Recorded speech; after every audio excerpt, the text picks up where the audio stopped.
अस्सलाम वालेकुम लैला जी, कैसी हैं आप? लैला ज़ुबैरी साहिबा, आपका बहुत बहुत शुक्रिया कि आपने हमें टाइम दिया। और मुझे पता है पाकिस्तान में अभी रात हो रही है, तो आपका बहुत बहुत शुक्रिया। Thank you. वालेकुम सलाम। मैं बिल्कुल ठीक हूँ, अल्लाह का शुक्र। और यू आर मोस्ट वेलकम। जी, तो लैला जी आपके साथ हम थोड़ी सी गपशप करेंगे और आपके सक्सेसफुल करियर के बारे में ज़रूर डिस्कस करेंगे। मेरा पहला सवाल ये था लैला जी, आपने अपने करियर का स्टार्ट कहाँ से शुरू किया? लाइक कुछ लोग जो है वो डायरेक्ट ऑडिशन देते हैं और टीवी पर आ जाते हैं, कुछ लोग जो बड़ी थिएटर से चलते हैं, फिर आगे रेडियो, फिर टीवी, फिर फिल्म। आपका करियर कैसे स्टार्ट हुआ और आपने कहाँ से शुरू किया? मेरा रेडियो से स्टार्ट हुआ। मैंने as a child artist radio से काम शुरू किया। मेरे फादर जो थे वो रेडियो में थे, और रेडियो पाकिस्तान कराची में। ही retired as a deputy controller. तो जिस माशाल्लाह। ज़माने में जिस ज़माने में वो रेडियो में थे, तो मैं और मेरी बहन बेला, हम दोनों को शौक हुआ देख के उन्हें। और हमने उनसे कहा कि हमें भी रेडियो पे काम करना है। तो उन्होंने कहा ऑडिशन दे दो जाके, मेरा नाम ना लेना, अगर अप्रूव हो जाओ तो कर लेना। तो बस हम दोनों ने ऑडिशन दिया, दोनों पास हो गए ऑडिशन में। फिर हमने वहां से शुरू किया स्कूल ब्रॉडकास्ट, फिर बच्चों के प्रोग्राम्स, उसके बाद फिर स्टूडियो नंबर 9 कहकशां ड्रामे होते थे। फिर होते होते स्टूडेंट्स फेस्टिवल में हिस्सा लिया, उसमें मुझे फर्स्ट प्राइज माशाल्लाह। तो आप मिला कितने था साल की थी स्टूडेंट उस वक्त फेस्टिवल में। लैला जी? हाँ, हाँ। वैसे तो मैंने शुरू जब किया तो मैं आई वाज 9 इयर्स ओल्ड। और फिर बाद में तो कॉलेज आ गई थी, कॉलेज में फिर स्टूडेंट फेस्टिवल में हिस्सा लिया था।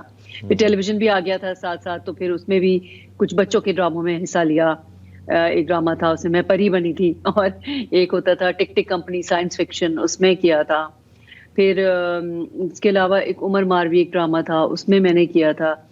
अ, तो उसका किया थोड़ा कुछ। फिर उसके बाद मेरी शादी बहुत अर्ली हो गई। मैंने सेकंड ईयर किया तो उसके बाद मेरी शादी हो गई। अच्छा। तो फिर हम लोग कभी कराची में नहीं थे। जी, कराची से बाहर थे। तो इस वजह से कभी फिर मौका नहीं मिला काम करने का। फिर क्वेटा जब हम लोग पोस्टेड थे, तो वहां पे कासिम पाशा साहब से मुलाकात हुई। और उन्होंने कहा कि मैं क्वेटा से कुछ करना चाहता हूँ, मुझे फीमेल आर्टिस्ट नहीं मिल रहा है, तो तुम प्लीज मेरा एक ड्रामा कर लो। तो मैंने कहा चलें, एक ड्रामा है। वैसे तो मैं थोड़ी रिलक्टेंट थी, क्योंकि उस वक्त मैं टीच भी कर रही थी, ओके। और बच्चियां भी मेरी हो गई थी, दोनों छोटी थी। माशाल्लाह। तो मुझे थोड़ा सा मुश्किल लग रहा था। मगर उन्होंने जब बहुत इसरार किया, तो मेरे हस्बैंड ने कहा कोई बात नहीं, तुम कर लो, एक ड्रामे की बात है। 50 मिनट्स का एक प्ले था, आबरू ओके। किरदार सीरीज में। हाँ, वो मैंने किया। तो उस जमाने में क्योंकि एक ही चैनल था, हम्म। पीटीवी। और जब वो हम मेरा ड्रामा चला, तो तकरीबन पूरे पाकिस्तान ने देखा, और एकदम से पॉपुलैरिटी मिल गई एक ड्रामे के बाद ही। और मैं उस वक्त टीच कर रही थी, जब मैं स्कूल गई तो स्कूल में उस दिन पढ़ाई नहीं हुई। सारे लोग ये डिस्कस कर रहे थे ड्रामा, और सड़कों पे मैं गई तो सब मुझे पहचान रहे थे। तो बड़ी अच्छी फीलिंग हुई कि इतनी जल्दी एक एक ही ड्रामे में लोग पहचानने लगे। उसके बाद फिर मुझे दूसरा ऑफर हुआ। तो मैंने उनसे कहा, गुफरान इम्तियाजी साहब थे, उन्होंने ऑफर किया, वो जनरल मैनेजर थे उस वक्त।